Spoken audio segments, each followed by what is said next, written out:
in the squadron.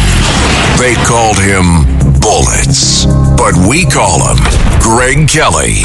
Greg Kelly is on the air on the Red Apple Podcast Network. Hello, 800-848-9222, 800-848-9222. You see that doorman who got beat up by some crazy person? Unbelievable. There's a sense of anarchy out there and grievance. Let me tell you what happened to me this morning. Yikes. I thought I was I had a lot of different thoughts. So I'm on the bus, all right? I'm riding the bus. Can't stand taking the cabs, although I do take cabs when I'm in a rush or I'm threatened with being late.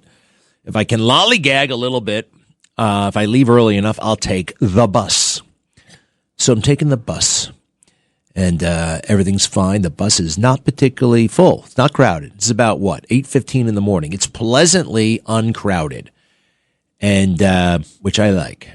I go to my normal place on the bus. When I was a little kid, I sat right next to the driver because I was afraid of what could happen if some lunatic got on the bus. I really was. It made me scared that the bus could be kidnapped. The Dirty Harry movie, and it happened in real life in California. They hijacked a bus with the kids still in it, and they buried it. It's just a terrible story. Terrible. Happened in the 1970s. Gavin Newsom recently pardoned the kidnappers, the hijackers of the school bus, and kidnapped a bunch of kids. They just let them go. Just now, they're on parole. Thanks a lot, Gavin. So I'm on the bus now that I'm an adult and I'm relatively sure that nothing that bad is going to happen during my journey.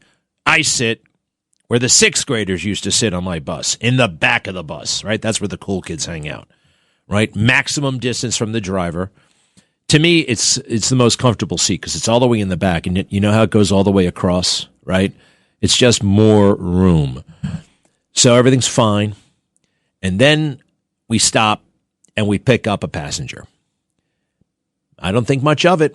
It's a big guy, kind of burly, 6'3" or so, 240. I'm not saying he was fat, but he was burly, tall. Comes back, and I'm wondering, is this guy blind? Because he's got very dark sunglasses on, and he's got a stick. You know, like one of those canes. He's not using it, but he doesn't seem to... He can't see. He's probably legally blind.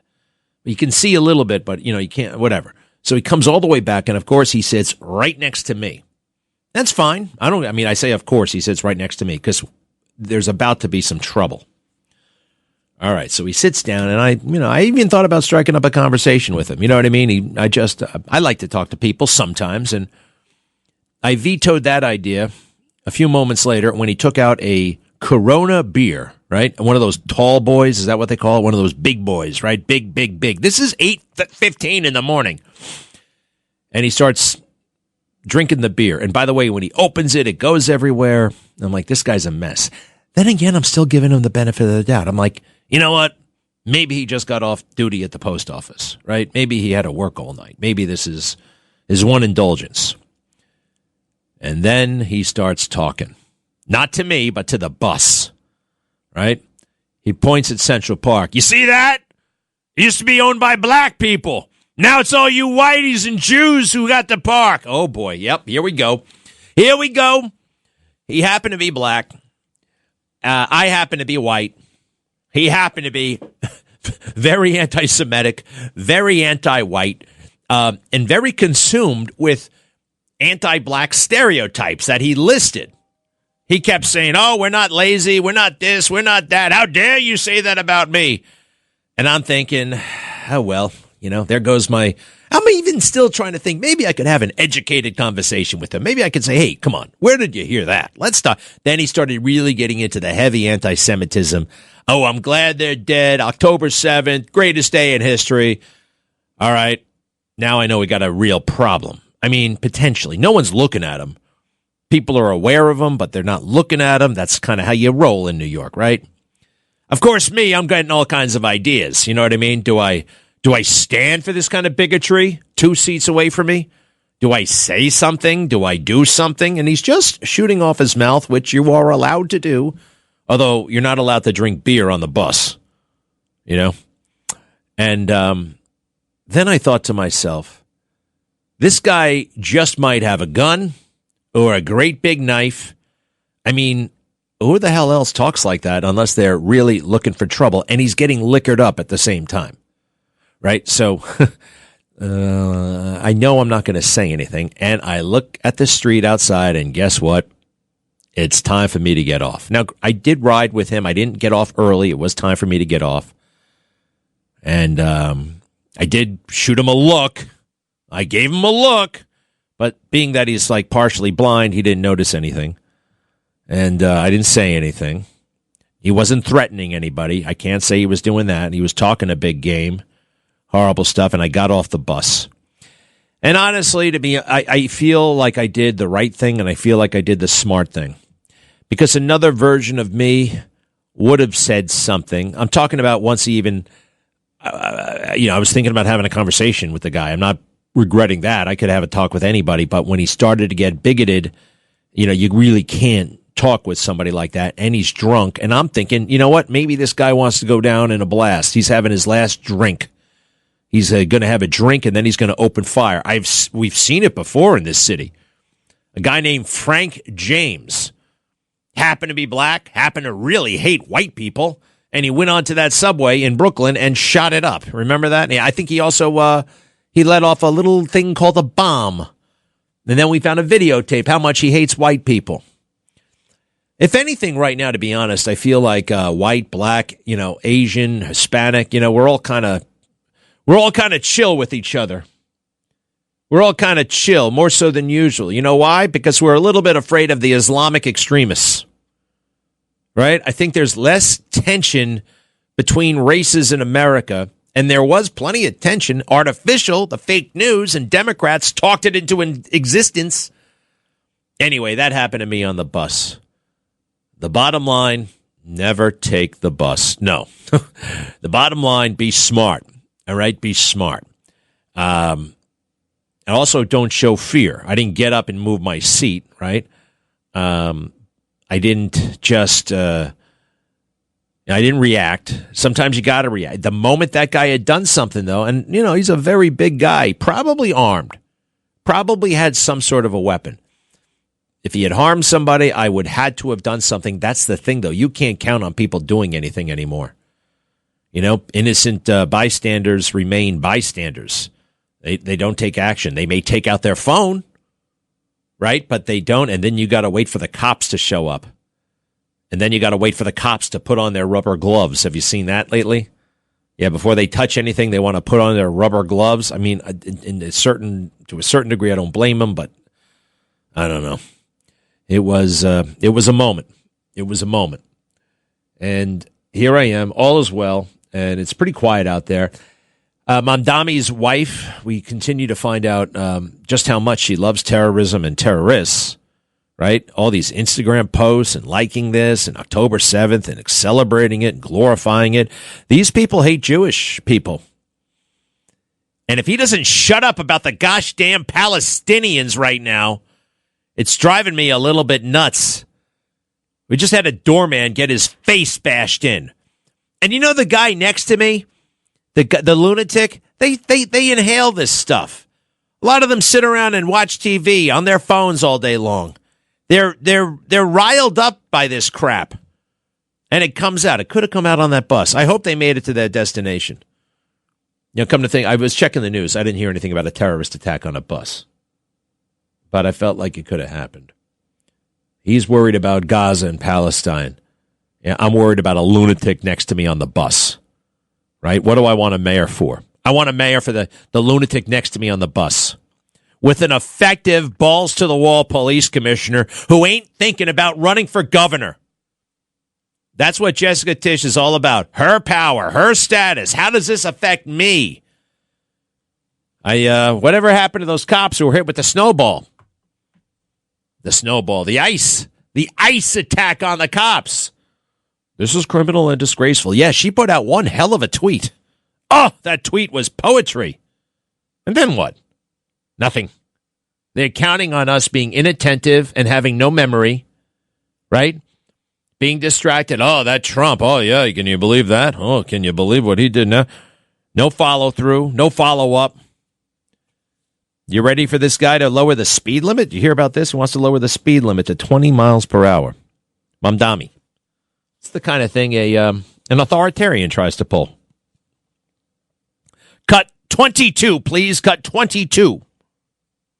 It is a goal of our administration to lower the speed limit across the city to 20 miles an hour. That, however, is something that can only be done with a local law change to the city administrative code.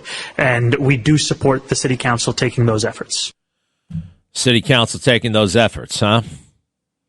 Julie Menon is the speaker of the city council, and she's another desperate, ambitious woman who just wants to be somebody.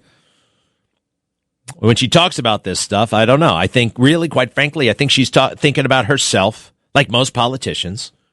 Herself, her family, her status, her future. Cut 9. This is the city council speaker, ostensibly the second most powerful person in the city, they tell me. Cut 9. We engage with many members of Congress, Congressmember Dan Goldman, Congressmember Meng. We engage with Congressman Garbarino, who is the chair of the Homeland Security Committee. Wow, that sounds really great. She mentioned 2 Democrats who hate ICE. Wow, I don't know what the significance is. Let's listen to this part. Next cut, 10. Today, in immigration court, Judge Conroy deemed Raphael's asylum application, quote-unquote, abandoned based on a technical issue related to a missing signature. The judge refused to allow the issue to be corrected. Okay, that sounds promising, but I don't know. I really think that she's too much on her own program and she doesn't really care, but let's try this. Maybe she'll get a little bit better. Cut 11. That is not justice. That is an extreme, cruel, inhumane outcome based on a technical procedural issue. Let's see here. Employee detained by ICE is not justice. Julian, City Council employee. She's upset that the guy was detained by ICE. Upset. Oh my God, somebody was detained by ICE. Things happen. Teen busted for savage slashing on New York City mom on way to bus stop. How about that one? Teenager arrested today over the savage stabbing of a Queens mom of 3 as she was walking to a bus stop.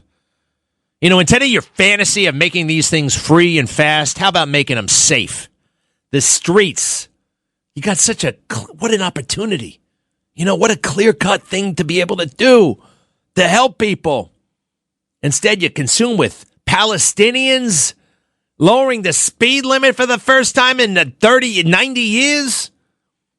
Luis Eman Valencia Ponce, 18, was charged with attempted murder and assault in the terrifying random attack in East Elmhurst, just blocks from his home, early Monday. According to the NYPD, the masked brute was allegedly caught on surveillance camera. Well, I'm looking at it right now. Walking after this lady. It's blurred out a little bit too much. Let's see. He's stalking her. He's in all black. Looks like he's got a knife in his right hand.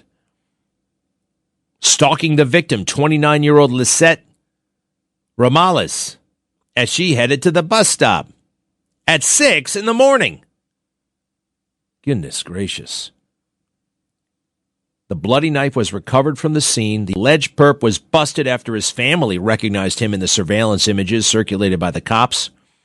He lives in the basement with his dad, said upstairs neighbor Barlene Chalice, a 21-year-old medical student. He's very quiet, you know, like an emo kid. What's an emo kid? Emo kid. An emotionally disturbed kid? He's always wearing a hoodie. He just minds his own business. Very quiet, very reserved. It's really creepy. As police hunted for the attacker, the traumatized young mom underwent treatment at Elmhurst Hospital Center, where she later told the Post she was scared to go back home. I was waiting for the light to turn to walk and was waiting. All of a sudden, the guy slashed me. I yelled, and he looked like he turned around to go. And then, just because I yelled, he did it again. The maniac did not utter a word during the stabbing frenzy. That's the weird part. He didn't say anything. He didn't take anything. My belongings, nothing. just angry at a person for existing. Now, where would that sentiment have come from? Maybe an entire political class and media apparatus bad-mouthing everything about America for the past 10 years, 15 years. Actually, if you go back almost 50 years. The mom, whose kids are 3, 11, and 14, suffered multiple broken ribs as well as stab wounds in the attack. Honestly, I'm scared to go back home. If I do work, I'm probably just going to do a little later in the day when there's sunlight. The victim insisted she did not know her attacker after cops blasted out surveillance images of him. The teen lives just blocks. Man, this kind of thing. This is the kind of thing. Now, people who no longer have power are now making apologies for the ludicrous decisions they made when they were in power. It's funny how they only see the light. Maybe it was that Bill de Blasio really wanted to come on the Sean Hannity show, but here he is owning up to a mistake. Defund the police. Now you tell us, Bill. Now you do. You lanky fraud. You, Adams, this guy, Mamdani. They all have something in common. They gave Jessica Tisch big commissioner jobs. Why is that? What's the common denominator? What is it that she brings to the table? Money. Not only was that a mistake, that other thing you said there. Got to help the young people. Yeah, we already have the Police Athletic League. It does great things. All right? But violence diversionary programs, violence interrupters. Let's hand out some orange sweatshirts, you know? Up with people, down with violence. It doesn't work every time. Be right back. Greg Kelly. Let's go, Brandon.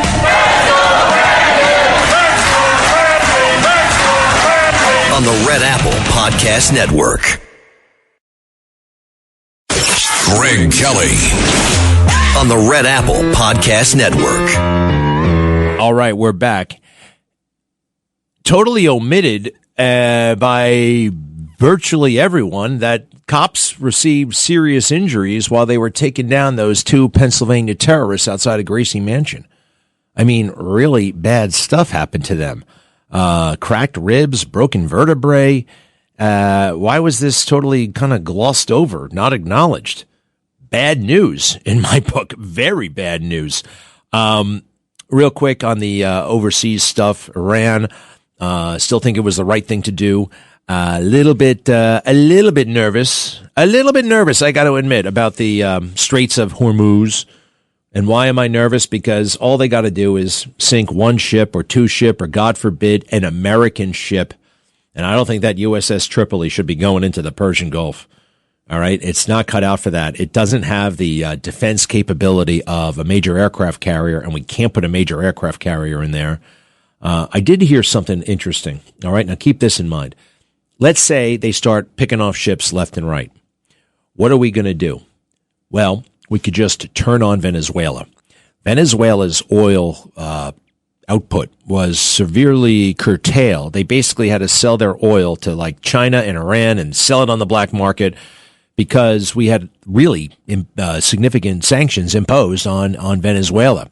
Now that we have some good guys running the country, my understanding is the oil has still been essentially untapped, right? There's a lot there. They haven't turned it on yet in a big way that could potentially just take the place of all the Persian Gulf oil. Is that true? Would it balance out so we could finally, once and for all, not worry about Persian Gulf oil? There's something to it, and I know some very smart people who are looking at it in those terms. Now, the other little thing here, though, we got to remember, we actually have made friends with most of the people in the Persian Gulf. Iraq is now our ally. Saudi Arabia, very strong ally. Qatar, an ally. United Arab Emirates, an ally. Yemen, not so much. Oman, an ally. Bahrain, an ally. Kuwait, an ally. Is that all the countries over there? I feel like there's another one I'm missing. Not many. That's most of them. These are countries that are on our side. Now, Oman is getting weak. Oman's getting a little bit nervous. But every other country, Iran hit them. Iran hit those guys, and they don't like being hit. In fact, they are very, very annoyed by it, and they want to hit back hard, and they are hitting back hard. So that was another major mistake on Iran's part in all of this. Hey, I want to come back to our situation locally. A situation locally. All right. You know, I'm not a fan of this Jessica Tisch. She's in way over her head, just like other people. I'll get to them later. You know, she really is good at going to luncheons and saying things, right? That's what she does. Goes to luncheons and say things and seeks positive press coverage. She ain't getting it around here. Cut 13, please. Cut 13. In my 18 years in government, I have not seen a threat environment quite like this one in terms of the multitude of vectors that are all active at the same time. These threats are real, they are deadly serious, and we must be prepared. Problem is, she almost sounds scared more than prepared. I mean, do me a favor. Can you guys listen to this with me? I feel like there's an apprehension here that is not suitable. Not suitable for the office, not suitable for the responsibility.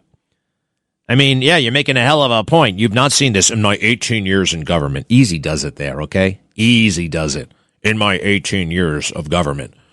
Cut 12, if you don't mind. Cut 12. Oh, wait, no. The one she just said was cut 13. Cut 13, please. In my 18 years in government, I have not seen a threat environment quite like this one in terms of the multitude of vectors that are all active at the same time. These threats are real, they are deadly serious, and we must be prepared. She sounds scared and nervous to me. Now, maybe I'm wrong. Justin, what do you think? Yeah, I'm with you.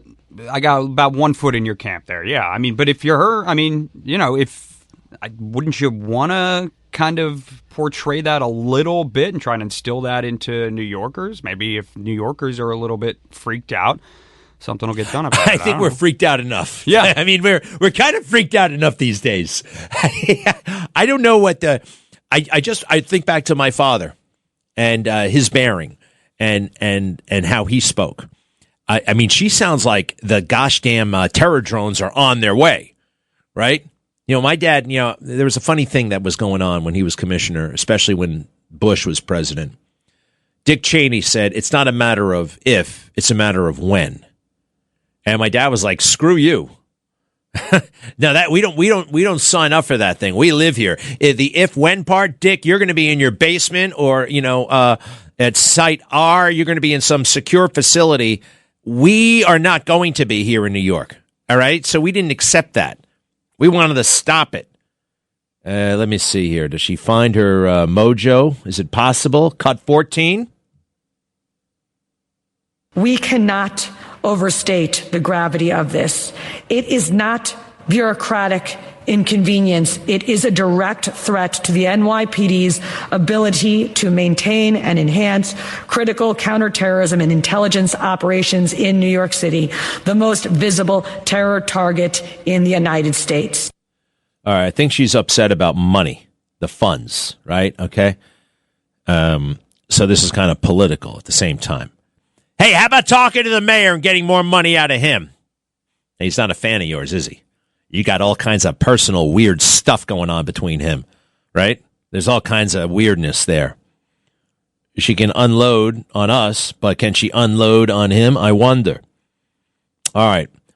Here are the so-called, sometimes they're good, sometimes they're bad. It's CBS Local. All right. They laid down one of these big reports about getting the money from the federal government for us. Now, also, you got to remember this. It's an easy scapegoat in New York. Oh, the Trump administration, you know, they're screwing us over, right? There's that. Hey, hold on a second. As they wet their pants over this, I found the numbers. The NYPD's budget is well over $1 billion a year. All right. It's a big, big, big organization. You know how much the Homeland Security funding grants have been cut? A projected $36 million. $36 million. Here's an idea. Why don't you stand down the LGBTQ plus IA office you just stood up and fire your trans activist commissioner? There you go. Problem solved. Let me know if you need any other help, Mayor. How about, I don't know, maybe not mowing the lawn of Gracie Mansion this year? Huh? How about cutting that back? You know how much that costs up there? It's about $12 million a year. It's just not given to hyperbole. I'm Marsha, what the hell's her name again? Marsha Quinn? Marsha Kramer. Remember when she came here and I chewed her out? She used to be tough. Now she's just a nervous person, desperate to hang on at CBS 2. Who cares? Have some integrity. Speak the truth. All right. Hold on a second. You see what I mean? A whopping 40%. It sounds like, but it's the grants. It's the grants that come. Let's see here. What is the annual budget of the NYPD? Question mark. By the way, my dad had to deal with this too. All right. All kinds of challenges that come with a job, and you don't wet your pants. Whoa. It's even more than I thought. New York City Police Department has a very large budget. It depends on how you measure it. It's basically about $6 billion a year. So this is hyperbole. This is, and you know what else I think it is? I think they want to blame the next terror attack on Trump. I think they know they're in over her. She's in over her head. She's prepping it. Like, she doesn't have the attitude of my dad. You know what I mean? We don't accept, not if, but when. We accept it ain't happening here. Go someplace else. And she's already coming up with an excuse. It's unbelievable. $36 million. Now, look, in another era, I could get worked up about $36 million a little bit. I know it sounds like big money, and in some ways it is big money. But when you're dealing with $6 billion, it's not big money at all. Hey, didn't she go to Harvard? I think she went to Harvard. She may even have an MBA and a law degree. Figure it out internally. Do something. Wet your pants. Scream. One more voice to crying Trump. You think that's helpful? Is that going to help you get your approval to shoot down the drones? And by the way, you don't need approval. Just shoot the gosh damn things down. Showboat. So that sounds like what? A lot of hyperbole, right? A lot of unnecessary hysteria or political CYA covering your ass. Covering her ass.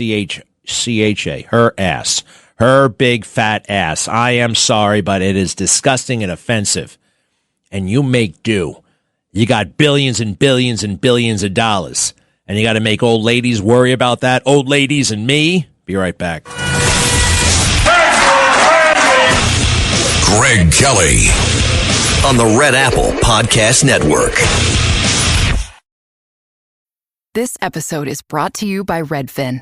You're listening to a podcast, which means you're probably multitasking. Maybe even scrolling home listings on Redfin, saving homes without expecting to get them. But Redfin isn't just built for endless browsing. It's built to help you find and own a home. With agents who close twice as many deals, when you find the one, you've got a real shot at getting it. Get started at redfin.com. Own the dream. Greg Kelly, entertaining and informative on the Red Apple Podcast Network. Hello.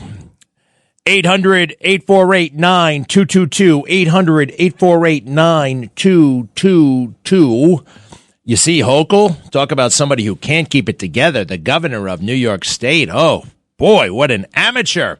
Thanks a lot, Andrew. That's his fault. That is his fault. He picked her on purpose because she was a nobody and would pose no threat to him politically. And now look at her, and now look at him. So that was a dumb move, number one.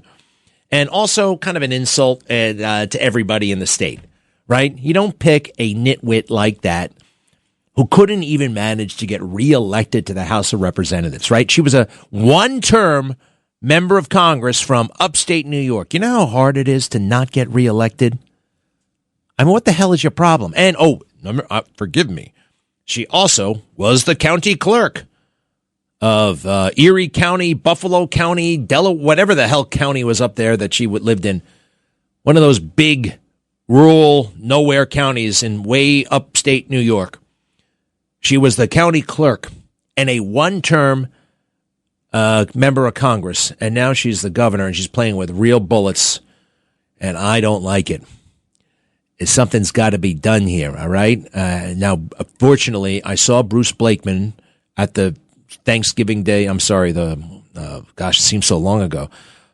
The St. Patrick's Day parade. And he looks like a total winner.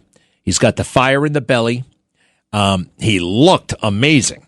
I mean, the guy, I said, who is that guy? He looks like royalty. Who is he? And, sure enough, it's Bruce Blakeman, Nassau County Executive. I'm like, wow. And he was on message. He was disciplined. He was tight, just in the best way. Hey, do me a favor, Jonas. Here is, do me a favor, Justin. This is Hochul with the preposterous idea that all the people she chased out of New York should come back to New York out of the goodness of their hearts. You know, rich people are rich for a reason, right? They're smart. One of the best ways you get rich is you don't just, April 15th, my taxes are due. How much money did I make last year? What's 40% of that? Here you go. No, they don't do it that way. They come up with tax shelters. They understand tax laws in other states and places like that, right? They figure it out. And they go to Florida for 6 months and a day. Florida for 6 months and a day. And then they don't have to pay here, New York State tax. It is a smart move. Here we go with Kathy Hochul. She still can't believe she's governor, right? And being conscious of the facts that I need people who are high net worth to support the generous social programs that we want to have in our state. That's your problem. Right. Now, there are some patriotic millionaires who stepped up. Okay, cut me the checks. I mean, just if you want to be supportive, but maybe the first step should be go down to Palm Beach and see what you can bring back home, because our tax base has been eroded. So I philosophically don't have a problem. It is like I have to look at the fact that we are in competition with other states. Stop! Who have. She almost said it. We are incompetent in competition. We are incompetent. I think that's what she meant to say. We're in competition with patriotic. Be patriotic. Patriotic what? Patriotic New Yorkers? Patriotic chumps? I have no real, I like New York. I love New York, right? Kind of. Less so, quite frankly. Where patriotism applies nationally, right? You're patriotic to your state. Come here and pay for the generous social programs. How about the unnecessary waste, fraud, and abuse, right? That's happening everywhere. How about that dopey stadium that you arranged for your husband? She arranged for a stadium so her husband could provide the concessions. It's true. It's unbelievable. They get away with it? I don't think so. What's his name? I love our EPA administrator. But he doesn't have much in the way of charisma, right? He's good, but he almost beat her last time around. Lee Zeldin. Blakeman's got it all going on. And Nassau County is bigger than about 10 states in terms of revenue, in terms of people. Continue with the totally delusional governor. Less of a tax burden on their corporations and their individuals. And I would say remote work changed everything. There are people who could only work in an office in Manhattan or work in New York State, and they were captives to our state. They were going to stay. We saw that that's not the case. I mean, Wall Street businesses looking at Texas, they're not going there because they have a nicer governor. I know that for sure. But they're going there because of the tax rate. We have to be smart about this. And but we can fund what we want to fund with what we already are taking in. Well, that's known as full panic mode. Okay. She is, this is not what you say when you're a responsible or skilled politician. She is a wreck, and she is showing who she is. Somebody's wife, right? That's what she was for most of her life. Justin, one more. This is a little bit longer. Somebody's wife, a clerk, and a one-term member of Congress who managed to not get reelected. Like 1%. It's a very hard thing to do to not get reelected. Although Dan Crenshaw, how about Dan Crenshaw? It's kind of interesting. Navy SEAL, war hero, and all that stuff. I'm sorry, we can respect your service, but we're not going to vote you in. And that brings me to our other guy.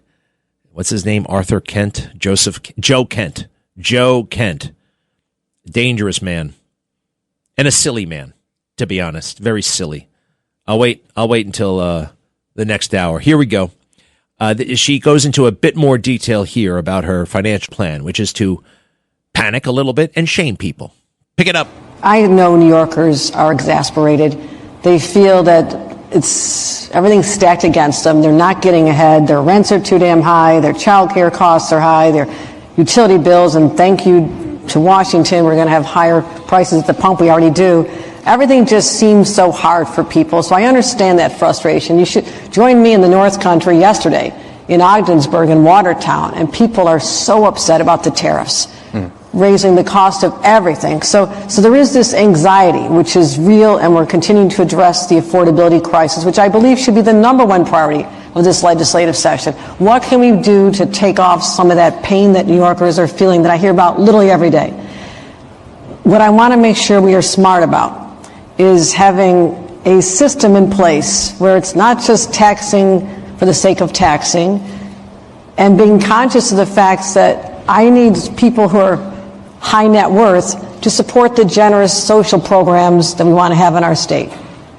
Right? Now, there are some patriotic millionaires who stepped up. Okay, cut me the checks. I mean, just if you want to be supportive, but maybe the first step should be go down to Palm Beach and see who you can bring back home, because our tax base has been eroded.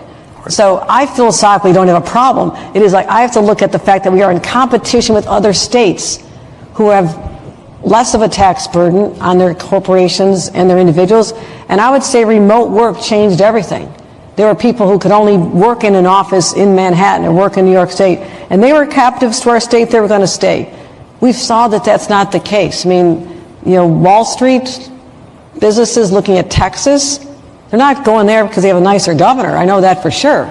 But they're going there because of the tax rate. We have to be smart about this. But we can fund what we want to fund with what we already are taking in.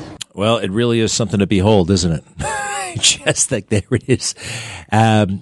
Pay us because it would be nice. It would be nice if you came back and paid us for these programs that we can't afford. DEI is actually very, very expensive.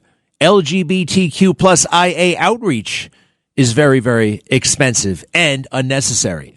The rest, it all comes with a price tag. It's really something. All right, so she is going to lose. I've never been more optimistic. Bruce Blakeman, I'm not saying you should measure the drapes, but I hope your wife is. Okay? You're going to be the next governor. You got to work your ass off. You can't take it easy, but this could happen. This is a winnable race. This is a super duper winnable race. You can't talk like that on that stage in public and get away with it. The people are on to you, Kathy, and the pressure is getting to you as well. All right. 800-848-9222. 800-848-9222. Coming up, Iraq, Iran, us, the war, Hegseth, Rumsfeld, Kent, Joe Kent, the first Iraq war, Bin Laden, Venezuela, Canada, how it's all coming together. They all interlock. And maybe even the assassination of Charlie Kirk, my friend. We'll be right back. Thanks for listening to The Greg Kelly Show. You can hear The Greg Kelly Show weekdays at 12:15 on 77 WABC. If you like the podcast, share it with your friends and listen anytime at WABCRadio.com and download the WABC Radio app. Hit that subscribe button on all major podcast platforms. Plus, follow WABC on social on Instagram, TikTok, Facebook, and X. See you next time for a new episode so you never have to wonder. What the heck is going on here?